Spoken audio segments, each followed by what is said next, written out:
Buenos días, bienvenidos a la primera clase de contabilidad.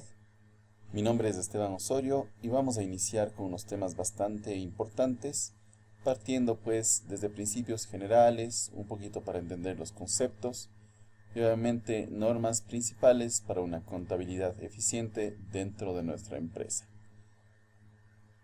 He querido enfocarme bastante bien en el asunto de contabilidad como tal, puesto a que si nosotros tenemos pues nuestro establecimiento, será de gran utilidad para llevar las cuentas, que éstas sean necesarias para un correcto desarrollo de nuestra empresa, ¿ok? Vamos a iniciar entonces con principios de la contabilidad. Los principios de contabilidad, como dice su concepto, son los lineamientos que regulan la manera en que se cuantifica, trata y comunica la información financiera por parte de contadores de una empresa.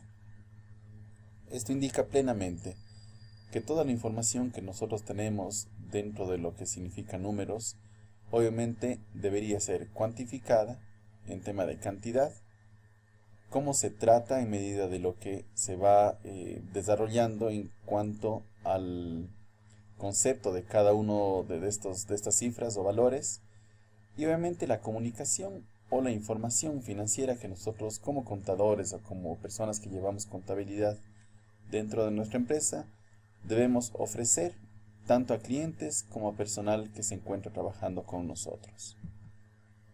Los principios de contabilidad generalmente aceptados con sus siglas PCGA o normas de información financiera NIF son un conjunto de reglas generales que sirven de guía contable para formular criterios referidos a la medición del patrimonio y a la información de los elementos patrimoniales y económicos de una entidad.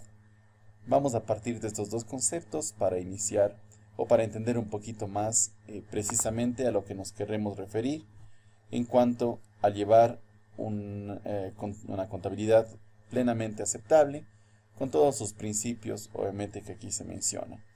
Recuerden muy bien que para todo ello hay normas en las que se debe tratar todo este tipo de información y obviamente la información que se quiera desarrollar o dar a conocer.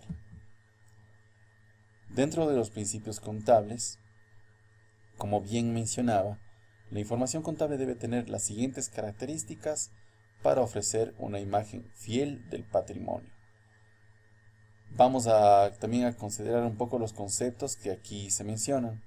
Recuerden que el patrimonio es todos los bienes que nosotros tenemos dentro de nuestra empresa, ¿ok? Entonces, para ofrecer una información real de esto, todo tiene que ser en cifras comprensible, tiene que ser información relevante, totalmente fiable, porque conocemos obviamente la fuente, que sea esta información comparable, ya sea con otras empresas o dentro de mi misma entidad, con otros periodos.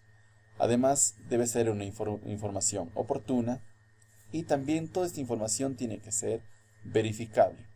O sea, si es que yo tengo unos totales o valores de que haya salido esta información, debo tener obviamente las fuentes que yo obtuve para obviamente tener los resultados que estoy en este momento informando. La clasificación de los principios contables generalmente aceptados están divididos como se puede ver en este cuadro.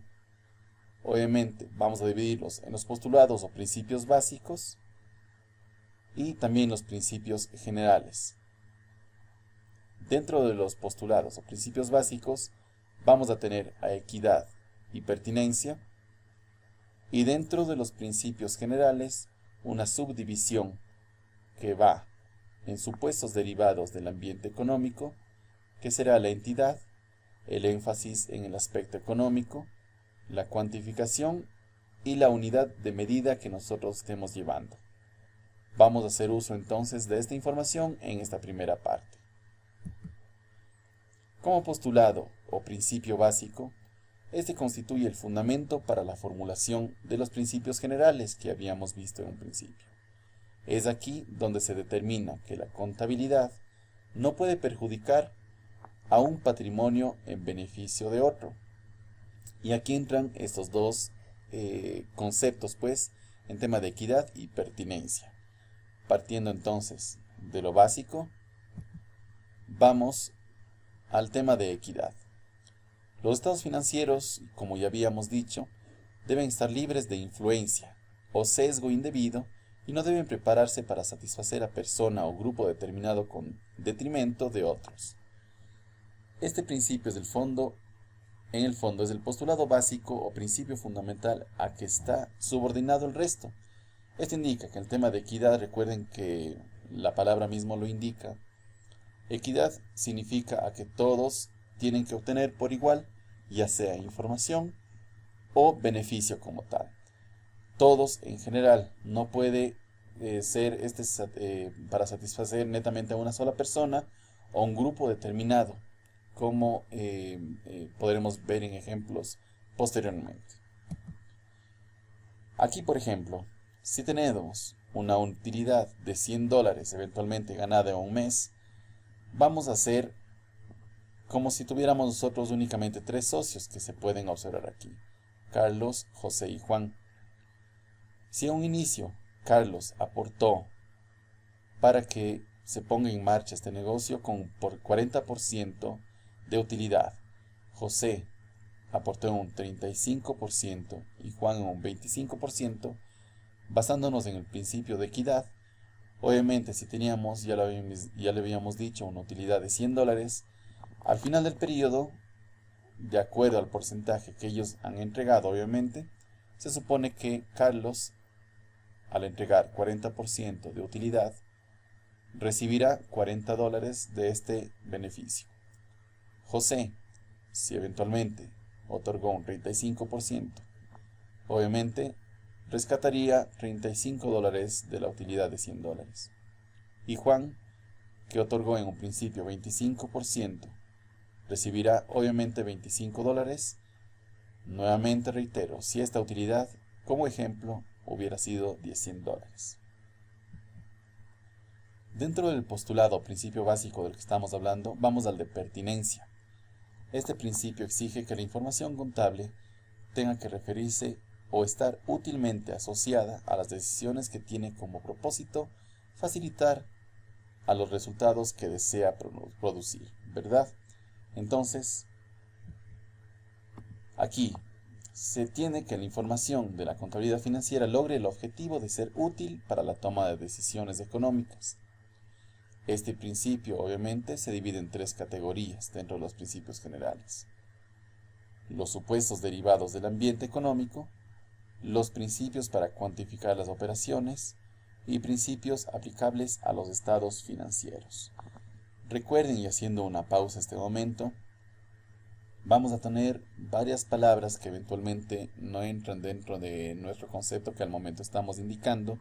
Sin embargo, en un momento oportuno voy a dar a conocer el significado total de cada una de estas palabras. Ruego también que tomen nota, porque posteriormente haremos una evaluación y obviamente nuestra reunión habitual que tendremos para eliminar cualquier duda que tengamos en el desarrollo de esta materia. Ya lo habíamos visto entonces, principios generales. Dentro de los supuestos derivados del medio ambiente económico está la entidad, el énfasis en el aspecto económico, la cuantificación y la unidad de medida. Vamos a ver entonces el significado de cada una de estas. Entidad. Establece que todo estado financiero debe hacer referencia a una entidad económica, obviamente específica, en el cual los propietarios o accionistas se consideran como terceros. Por tal motivo, se deben separar el patrimonio personal del propietario o del dueño.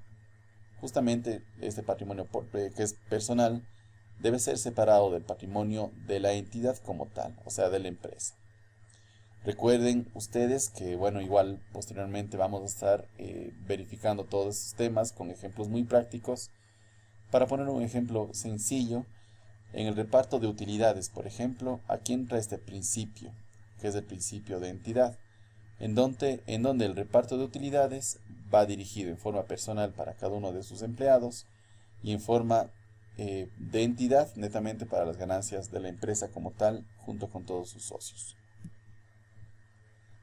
En el principio de énfasis en el aspecto económico, por ser la contabilidad una ciencia cuantitativa, hablamos de cantidad, el énfasis debe estar dirigido principalmente a la evaluación de las cifras y no a la forma en la cual se realizan las transacciones.